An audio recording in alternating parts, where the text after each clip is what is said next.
definitely dark. It always has a sense of humour. It's changing a lot because, I mean, I've only been doing it for years, so I'm experimenting with heaps of toys, but most of them will have big teeth and blood coming out of their mouth and big googly eyes. Yeah, they're a little bit demented.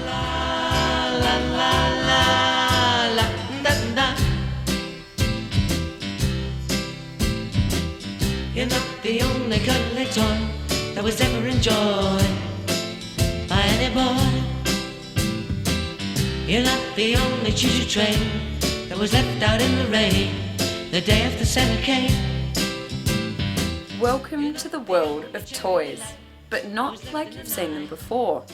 Tristan is just one of a growing number of Australian artists turning away from traditional mediums like canvas to focus on soft sculpture or plush art.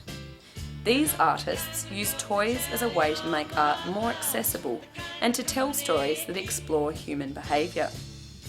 Beck Wheeler recently organised an exhibition called Stuffed, which took place at Newcastle's This Is Not Art Festival. The aim was just to get contemporary illustrators, contemporary toy makers together. So we didn't want people who made toys that looked like any other toys. Well, we didn't want people who made toys that were from patterns, say. Like everyone who's made toys for this exhibition has made them from scratch, made them with like a narrative in mind, and have made them with like a really contemporary edge. So everything's been slightly wacky as well, like that sort of cute but also kind of slightly strange. And I think that was probably something that tied the whole show in together, is everything was cute but not too cute. It should have a little evil edge to it or something.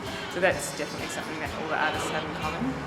Artists working with toys generally produce each one individually, and every toy has a narrative. Well, he's Hammerhead Boy. He's the son of Elasmo, which was a hammerhead who was swimming with his girlfriend one day, and the girlfriend got caught in a net. So he decided that he hates the ocean because that's where his girlfriend died. So instead he went to live on land, and that's when he started to develop his legs that he's passed on to his son. It's no coincidence that in the weird and wonderful world of contemporary toy making, every cuddly and not so cute creature has a story. Yeah, I mean, that's naturally like people sort of project things onto a toy or these objects. Like people pick them up and play with them and kind of, I don't know, they start sort of like playing around with these little toys and creating like stories of their own, and that's kind of something that's quite interesting as well, is that people reflect elements of themselves or their childhood onto toys. Well, traditionally, I mean, that's what toys have always been for. Like you give it to your little daughter or your son and they just, give it a name, and I mean, that's the reason why people like them, because you can just relate to it so much. Making plush art can be a painstaking process, as each toy is often very highly detailed. Jake Hensler specialises in knitted creations. Yeah, my toys, there's a general, not pattern, well it is a pattern, but I haven't never written it down. It's just a formula that I follow for all of them and then alter it slightly each time. Okay, this is his mask here, and his quiver full of knitting needles, and his boots. But for some, it hasn't been so easy. Well, when I started sewing, I used to curse at the machine a lot, and I was always breaking needles and hitting my thumb and that sort of thing. Like a bit of a boy trying to sew, I guess. But I don't know, I just became more patient. Yeah, it has been hard though, and I've used lots and lots and lots of different machines.